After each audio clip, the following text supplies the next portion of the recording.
Hello friends, welcome to my channel Rita Chatterjee ইলানা beauty salon inspire tips and ট্রিক্সের তরফ থেকে আপনাদের কাছে উপস্থিত।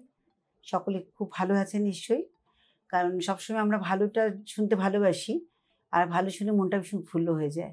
সকলে ভালো আছে, এইটা কিন্তু শোনাটা খুব আজকে অভাব হয়ে গেছে। বাট আমরা নিজেরা যদি ভাবতে পারি হ্যাঁ ভালো আছি, কারণ কি মানে যে যেমনভাবে ভালো আছি, কারণ ভালো থাকাটাও কিন্তু একটা বিশাল ব্যাপার। আর ভালো থাকাটাকে বলতেও কিন্তু একটা বিশাল বড় মাপের একটা কথা।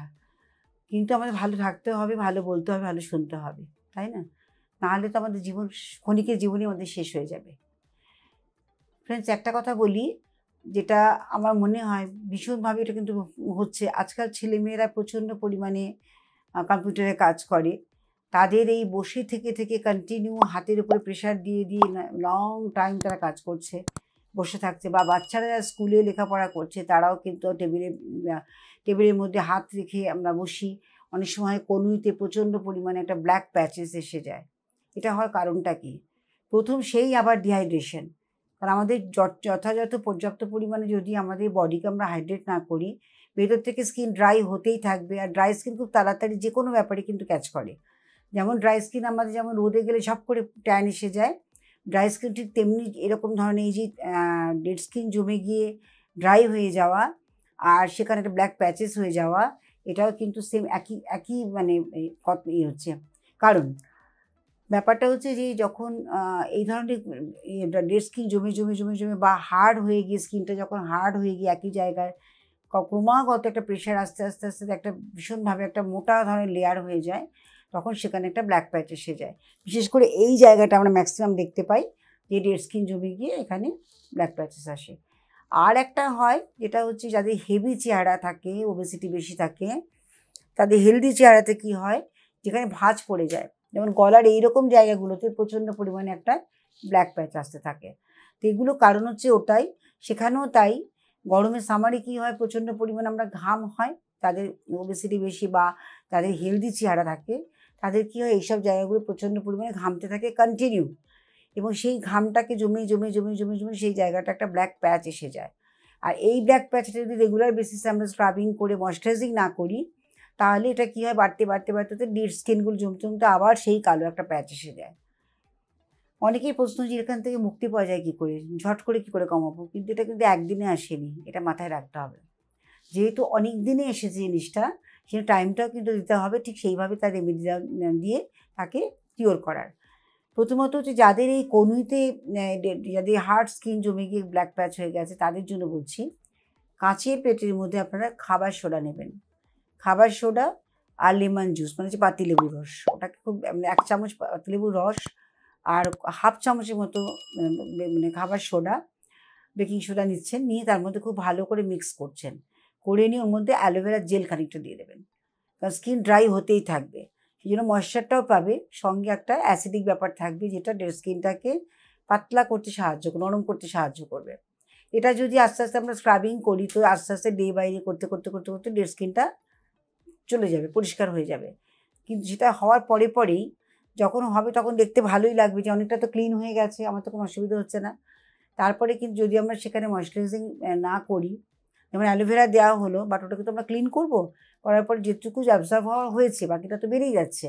এবার আমাদের কি করতে হবে, নয় আমাদের সবচেয়ে ভালো ময়েশ্চারাইজিং এফেক্ট কিন্তু আমাদের ঘরোয়া পদ্ধতিতে বলছি, নারকেল তেল ভীষণ ভালো। নারকেল তেলটাকে আমরা ওই জায়গাটাতে একটু ম্যাসাজ করতে পারি, বা যদি কোনো ভালো ময়েশ্চারাইজিং লোশন থাকে সেটাও লাগাতে পারেন। নারকেল তেল, অ্যালোভেরা লাগাতে পারেন, অ্যালোভেরা জেলটাকে খুব ভালো করে লাগাতে পারেন তার সঙ্গে একটু নারকেল তেল মিশিয়ে নিয়ে। তাহলে আস্তে আস্তে ওটা ক্লিন করার পরে তারপর আমরা অ্যাসিডিক ব্যাপারটা যেহেতু হয়েছে ড্রাই হবেই, ড্রাই হওয়ার জন্য সঙ্গে সঙ্গে আমরা একটা ময়েশ্চারাইজিং এফেক্ট দেবো, শুকনো করে মুছিয়ে নিয়ে করতে হবে। এটা একটা করবেন।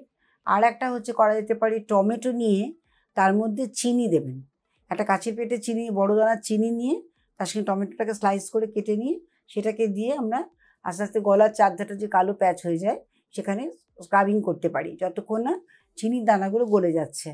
খুব ভালো করে ওটাকে ক্লিন করব, করে তারপরে ওটাকে রিমুভ করে জল দিয়ে ধুয়ে ফেললাম। একটু টাইম নিয়ে করতে হয় এগুলো। করার পরে আবারও সেই অ্যালোভেরা জেল আর নারকেল তেল মিক্স করে সেই জায়গাটাতে শুকনো করে মুছিয়ে নিয়ে লাগাতে হবে। এটা কিন্তু টাইম টেকিং, বারবার বলছি, আজকে হয়েছে কালকে লাগালে সে কমে যাবে এরকম ব্যাপার নয়, একটু টাইম লাগবে, হয়তো 10 দিন 15 দিন করতে করতে করতে একদম ক্লিন হয়ে যাবে। তবে এখানে ঘাম জমতে দেওয়া হবে না।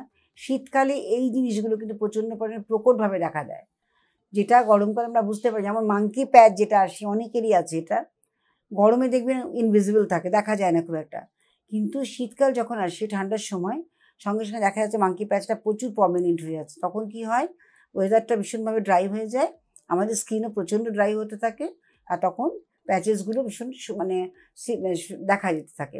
তা এইগুলোকে কমাতে গেলে পরে আমাদের যেমন ক্লিন করার জন্য কিছু প্রোডাক্ট আমরা ইউজ করলাম, যেমন আমি বললাম খাবার সোডা, পাতিলেবু রস, একটু অ্যালোভেরা জেল, এখানে বললাম টমেটোটা একটা অ্যাসিড, সেটাও একটু সেটা দিয়ে আমরা টমেটো পাল্পটাকে দিয়ে আর ওটাকে দিয়ে আমরা মাসাজ করতে করতে করতে চিনির দানাগুলোকে আমরা গলিয়ে ফেলছি। এই যে জিনিসগুলো করলাম, করার পর সেখানে কিন্তু আমরা ময়েশ্চারাইজিং করতে অনেক সময় ভুলে যাই, এটা করবেন অবশ্যই। এখানেও তাই, ওইভাবে যদি আমরা একটু টমেটো, যদি মাঙ্কি প্যাচের ক্ষেত্রে যদি আমরা করি, একটু মানে যখন প্রচণ্ড ঘাম হতে থাকে, ঘামটাকে আমরা রাব করতে থাকি, এতে কি হচ্ছে, একটা হালকা করে নুন ছালের মতো উঠে যাচ্ছে। সেই জায়গাটা এত সেন্সিটিভ হয়ে যায়, যেই মুহূর্তেই শীতকাল পড়তে থাকবে, উইন্টার সিজন শুরু, আর আমাদের মাঙ্কি প্যাচটা পার্মানেন্ট হতে থাকে, তখন কিন্তু কোনো কিছু দিয়ে কভার করা যায় না। সেই জন্য তখন আমাদের কি করতে হবে, এটা আমাদের সামারে কেয়ার করতে হবে। সামারে আমরা অন্তত সপ্তাহে 2 থেকে 3 দিন মতো আমরা ওটাকে ইউজ করব, করে টমেটো আর চিনি দিয়ে স্ক্রাবিং করে নিয়ে পরিষ্কার হয়ে যাবে। আর একটা করা যেতে পারে, যদি শশাটাকে খুব ভালো করে গ্রেট করে ওটাকে জুসটাকে বের করে নিতে হবে, আর তার মধ্যে অ্যালোভেরা জেল, সামান্য দুধ দিয়ে খুব ভালো করে মিক্স করতে হবে। মিক্স করে সেটা পুরো মুখে লাগিয়ে, গলায় লাগিয়ে, বা হাতে যখন এটা হালকা হয়ে যাবে কনুয়েরটা, তখন ওই জিনিসটা কিন্তু লাগালে পরে আমাদের শশার রসটা কিন্তু যেমনি স্কিনটাকে হাইড্রেট করছে, স্কিনটাকে কুলিং এফেক্ট হয়, তার সঙ্গে কিন্তু আবার ট্যানও সরিয়ে দেয়। শশার রসটা ট্যান সরাতেও সাহায্য করে, তো সেটাও আমরা কিন্তু ইউজ করতে পারি। অ্যালোভেরা জেল, কিউকাম্বার জুস, আর তার সঙ্গে একটুখানি আমরা দুধ মিশিয়ে লাগাতে হবে। এটা করলে আস্তে আস্তে একদম নর্মাল পজিশানে এসে যাবে। তো এই ধরনের কিন্তু সমস্যা অনেকেরই হয়, যেটা ভীষণ দেখাতেও লজ্জা লাগে, যে ওপেন রাখলে পরে পুরো দেখা যায়। আমরা উইন্টারে কী করি, যে কোনো আমরা যখন গরম জামা কাপড় পরি, সোয়েটার পরছি, এরকম নেকটাকে আমরা হাইড করতে পারছি, ফুল স্লিভ পরে আমরা হাতটাকেও হাইড করতে পারছি, দিন দিনে। সামারে কী হয়, ওপেন রাখা হয়, তখন সবটাই মানে দেখা যেতে থাকে। তো সেই জন্য আগে থেকে যদি আমরা প্রিকশন নিই, তাহলে কিন্তু পরে জিনিসটা নিয়ে আর ভাবতে হয় না। তা আপনাদের সকলকে যাদের সমস্যা এগুলো আছে, তারা ইমিডিয়েট শুরু করুন।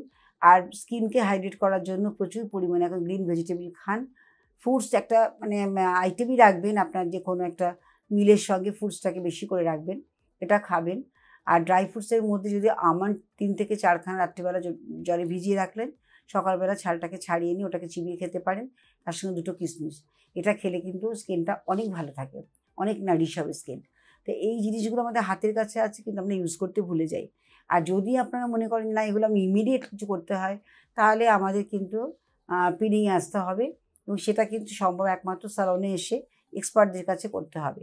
যেই সার্ভিসগুলো, এগুলো কিন্তু আমার স্যালনেও যেটা হয়ে থাকে। যেমন কারোর যদি মনে হয় যে আমি পার্মানেন্ট আইব্রোজ করতে চাই, কারোর পার্মানেন্ট লিপ কালার করতে চাই, বা বিউটি স্পট করতে চাই, তারা কিন্তু অবশ্যই আমার সঙ্গে যোগাযোগ করতে পারেন। বা হেয়ার এক্সটেনশন, আইল্যাশ এক্সটেনশন, তারা কিন্তু অবশ্যই আমার সঙ্গে যোগাযোগ করতে পারেন। এগুলো সব সার্ভিসে আমার এখানে হয়। আর যারা পিলিংয়ে যেতে চান, যে ইমিডিয়েট আবার গলার কালো প্যাচটাকে তুলতে চাই, বা কনুইটাকে ক্লিন করতে চাই, তারা কিন্তু আমার কাছে এসে যে কোনো কসমেটিক পিল আমি করি, এগুলো আপনারা করতে পারেন। করে ইমিডিয়েট কিন্তু খুব তাড়াতাড়ি ফাস্ট এটাকে রিকভার করা যেতে পারে। আর সেখানে প্রোডাক্ট দিয়েও আমি হেল্প করতে পারি। সেই কারণে আপনাদের বলা, যদি আমার সঙ্গে এই ধরনের কোনো কেস আপনাদের মনে হচ্ছে করতে হবে, বা ইচ্ছে হচ্ছে, আপনারা কিন্তু বাই অ্যাপয়েন্টমেন্ট আমার ফোন নাম্বারে ফোন করে আমার সঙ্গে কন্ট্যাক্ট করে আপনারা আসতে পারেন। সেখানে অবশ্যই আমি আপনাদেরকে হেল্প করব। আমার মনে হয় এই ভিডিওটি অনেকের লাগবে কাজে, কারণ এই সমস্যা ম্যাক্সিমাম বাচ্চাদের, বা যারা লং টাইম বসে টেবিলে কাজ করছেন, তাদের কিন্তু এই কনুয়ে কালো হয়ে যাওয়া, হার্ড স্কিন হয়ে যাওয়া, এগুলোর সমস্যা হয়। আর শীতকালে এগুলো আবার ফেটে যেতে থাকে, আরও পেইনফুল হয়ে যায়। সেই জন্য ইমিডিয়েট আপনারা এগুলো কিন্তু রিকভার করুন, যাতে আর শীতকালে এই জিনিসটা এতটা কষ্টকর না হয়। এবং গলাতেও ভীষণভাবে একটা বাজেভাবে কালো দাগ পড়ে যায়, যেটা দেখতে খুবই খারাপ লাগে। হ্যাঁ, এগুলোর জন্য আজকে ভিডিওটি করা, যে টিপসগুলো আপনাদের আমি দিলাম, এগুলো কিন্তু আপনারা ইউজ করে দেখবেন, কাজে কতটা লাগছে আমাকে জানাবেন। তবে সব কিছুই বলছি, যেহেতু অনেক দিন ধরে এই জিনিসটা এসেছে, আপনাকে কিন্তু টাইম নিয়ে এই জিনিসটাকে সারাতে হবে। ধৈর্য ধরে প্রতিদিন আপনারা করুন, এটা করতে করতে আস্তে আস্তে এগুলো সমস্ত ক্লিন হয়ে যাবে। আশা করি সকলের ভিডিওটা ভালো লাগবে, কারণ ভিডিওতে যে দুটো টিপস আমি দিয়েছি এই দুটো টিপসই কিন্তু অনেকেরই প্রযোজ্য। আর যদি মনে করেন একটু প্যাক লাগাতে হলে কেমন হয়, সেখানে আপনারা করতে পারেন, প্যাক লাগাতে কোনো অসুবিধা কিছু নেই, তবে সেটাও কিন্তু টেম্পোরারি অনেক টাইম লাগবে।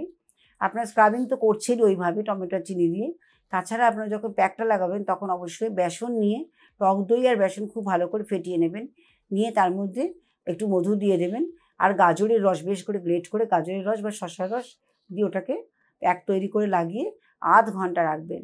যখন বেশ ড্রাই ড্রাই হয়ে যাবে তখন ভালো করে গরম জল দিয়ে মাসাজ করে ধুয়ে ফেলে আবার আপনার অ্যালোভেরা জেল আর নারকেল তেল মিশিয়ে লাগাবেন। এটা কন্টিনিউ করুন, তো ময়েশ্চারাইজিং ইফেক্টটাও আসবে, দাগটাও হালকা হয়ে যাবে।